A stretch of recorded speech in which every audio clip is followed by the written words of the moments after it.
Hikmah perjalanan. Seorang anak perempuan kelas 5 SD terbangun dari tidur nyenyaknya. Ia begitu kaget mendengar suara deburan ombak tak henti-henti.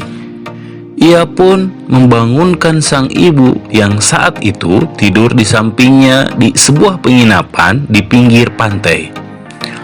"Ma, suara apakah itu?"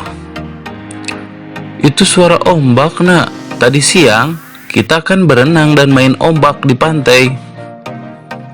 Anak perempuan itu terdiam. Ia merasa aneh dan malu sendiri. Ia mengira ombak laut itu ibarat toko atau arena permainan yang rata-rata hanya buka sampai pukul 9 malam. Pada malam hari, ia mengira ombak pun berhenti. Ketika menceritakan hal itu, Prima yang kini sudah memiliki 2 anak merasa tidak habis mengerti. Kok bisa ya dulu aku berpikiran seperti itu? Apakah karena ia terlalu sering berjalan-jalan ke mall atau karena jarang berjalan-jalan ke alam terbuka? Sampai-sampai di usia sekitar 11 tahun, ia baru tahu bahwa laut mengirimkan ombak ke pantai sepanjang hari, sepanjang bulan, dan sepanjang tahun. Ketika ia mengetahui hal itu, ia pun takjub pada Sang Pencipta. Dalam satu kesempatan lain, seorang ibu sedang dirundung duka karena permasalahan yang terus-menerus mendera dirinya. Sempat ada rasa frustasi mengisi ruang hatinya. Ia pun protes pada Allah Subhanahu wa Ta'ala yang menciptakan dirinya dan memberi segudang permasalahan pada hidupnya. Dalam suatu kesempatan, ia berjalan di jalan di tepi pantai, melihat ombak yang berdebur memukul dengan keras batu-batu karang yang kokoh. Menimbulkan perenungan yang dalam, hatinya pun berbisik, "Ya Allah, betapa ombak patuh pada ketentuan-Mu, meskipun ia harus dibenturkan dengan karang sekeras apapun. Setiap saat, selamanya ia pasrah menjalankan perintah-Mu. Ia tidak pernah protes atau menggugat ketentuan dari-Mu." Perjalanan si ibu ke tepi pantai menimbulkan kesadaran dan pencerahan dalam hati juga pikirannya. Ia pun merasakan hatinya dipenuhi keikhlasan menjalani apa yang terjadi di hadapannya.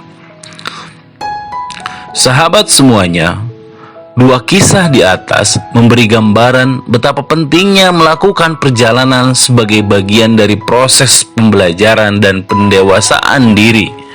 Dengan melakukan perjalanan, seseorang tidak saja melihat bagaimana Allah menciptakan alam semesta dengan keanekaragamannya, gunung, pantai, gurun pasir, negeri 4 musim, atau bahkan tempat yang selamanya diliput salju. Perjalanan juga membuat kita mengenal beragam karakter dan budaya masyarakat yang memungkinkan kita mempelajarinya dan mendapatkan manfaatnya. Salah satu di antaranya adalah Muhammad Asad Fawais, sebagaimana yang diceritakan dalam bukunya Road to Mecca, menemukan keyakinan pada Islam berkat perjalanannya. Dengan melakukan perjalanan, seseorang juga dapat melihat bagaimana kesudahan orang-orang yang mendustakan Sang Pencipta. Tidak sedikit negeri yang menjadi mati karena penduduknya banyak melakukan maksiat dan mengingkari Allah Subhanahu wa Ta'ala, seperti kaum Tsamud, Ad, bangsa Pompei, serta kaum-kaum lainnya.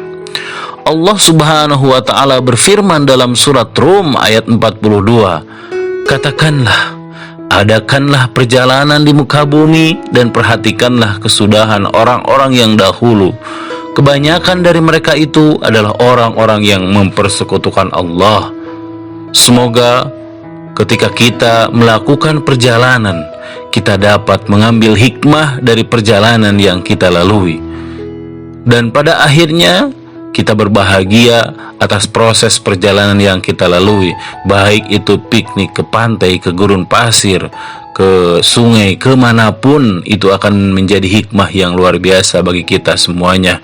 Itu saja, terima kasih, semoga Allah merahmati kita semuanya. Assalamualaikum warahmatullahi wabarakatuh.